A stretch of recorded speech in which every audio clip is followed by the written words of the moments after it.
किसी से भी कुछ भी मांगना नहीं है। क्यों? तुम हो दाता के बच्चे, सबको देने वाले। तुम्हें किसी से भी कुछ भी लेने की आश नहीं रखनी है। तुम गॉडली स्टूडेंट्स हो।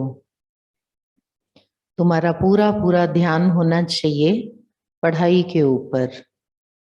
तुम्हारे जीवन का लक्ष्य यही है, तो हमें पढ़ाई पढ़कर अच्छे मार्क्स लेने हैं, पास विद ऑनर होना है। बाकी यह चाहिए, यह चाहिए, इसमें तुम बच्चों की बुद्धि नहीं जानी चाहिए। तुम्हारा ये लक्ष्य नहीं होना चाहिए। बाबा इस पर बहुत विस्तार से समझा रहे हैं। तुम्हारा पालनहार कौन है? तुम्हें सब कुछ देने वाला कौन है? शिव बाबा। तुम्हें किसी भी मनुष्य आत्मा से कुछ लेना नहीं है, मांगना नहीं है। तो अगर हम मनुष्य आत्माओं से कुछ लेते हैं तो उससे क्या नुकसान होते हैं? मांगते हैं, उनकी दी हुई वस्तुएं, चीजें, उनको हम यूज करते हैं तो क्या नुकसान होते हैं? सबसे पहला बड़ा नुकसान, उनके साथ हमारे कर्मों के हिसाब किताब बनते हैं। आत्माओं के साथ हमारे हिसाब किताब बनते हैं, लेन देन। कर्जे चढ़ते हैं, उतरते हैं, चढ़ते हैं और उतरते हैं। तो आत्माओं के साथ अभी हमें किसी भी प्रकार का हिसाब किताब नहीं बनाने हैं। पुराने खाते चुकतू करने हैं, समाप्त करने हैं। हमारा जो खाता खुला है वो अभी शिव बाबा के साथ। हमें जो कुछ भी चाहिए हम शिव बाबा के साथ योग लगाएं। जब हम समझदार बन जाते हैं, ज्ञानवान, कर्मठ, मेहनती, अच्छे योगी, तो शिव बाबा हमको सब कुछ अपने आप ही दे देते हैं। हमें बाबा से भी भक्ति मार्ग की तरह कुछ मांगना नहीं पड़ता है। और दूसरा नुकसान क्या होता है? मनुष्य आत्माओं से जब हम लेन देन करते हैं तो हमें उन्हीं की याद आती है। बाबा भूल जाते हैं, जबकि बाबा हमें रोज कहते हैं, कई बार कहते हैं कि तुम मुझे याद करो। और याद के बाबा हमको रोज कितने सारे फायदे और कितनी सारी प्राप्तियां सुनाते हैं। फिर भी हम बाबा को याद क्यों नहीं कर पाते? क्योंकि हम देहधारियों से आशाएं रखते हैं, इच्छाएं रखते हैं। और जो वो हमको कुछ भी देते हैं तो हमारी बुद्धि में निश्चित रूप से फिर वही बैठेंगे, उनकी याद घड़ी घड़ी आएगी। तो आज बाबा उन बच्चों को भी कह रहे हैं जिन्होंने अपना संपूर्ण जीवन शिव बाबा के हवाले कर दिया है, समर्पित हो गए हैं।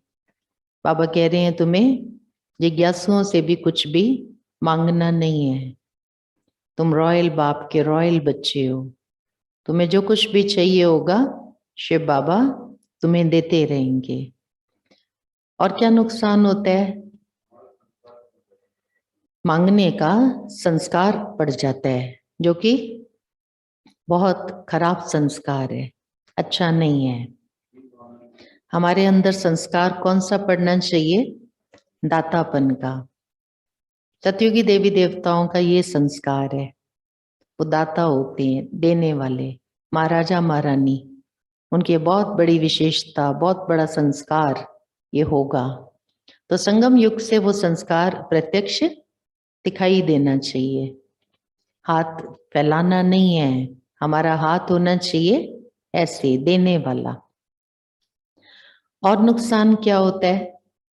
जब हम देहधारियों से मांगते रहते हैं, लेते रहते हैं, तो हम उनके ऊपर आधारित होते चले जाते हैं।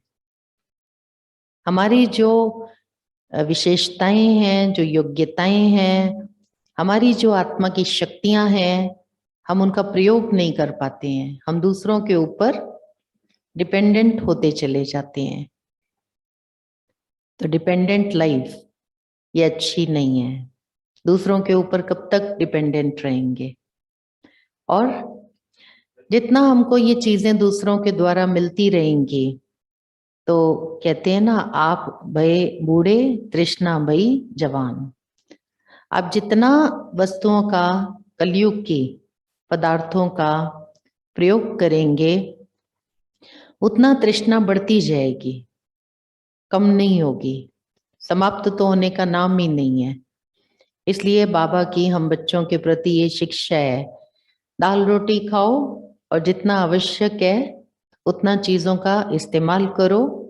आवश्यकता में भी अपने को कम से कम में लाते जाओ, तब आप अच्छे सच्चे योगी बन पाएंगे। योगियों की कोई इच्छा नहीं होती है, वो इच्छाओं के ऊपर जैसे उन्होंने जीत पाई हुई होती है, तृष्णा के ऊपर जीत पाई हुई होती है। और क्या नुकसान होगा? दूसरों से हम मांगते हैं, दूसरों से हम लेते हैं, तो ये सिद्ध करता है कि हम स्वयं भरपूर नहीं है। मांगने से हीन भावना भी पैदा होती है। तो जो स्वमान में रहते हैं वो कभी भी मांगेंगे नहीं।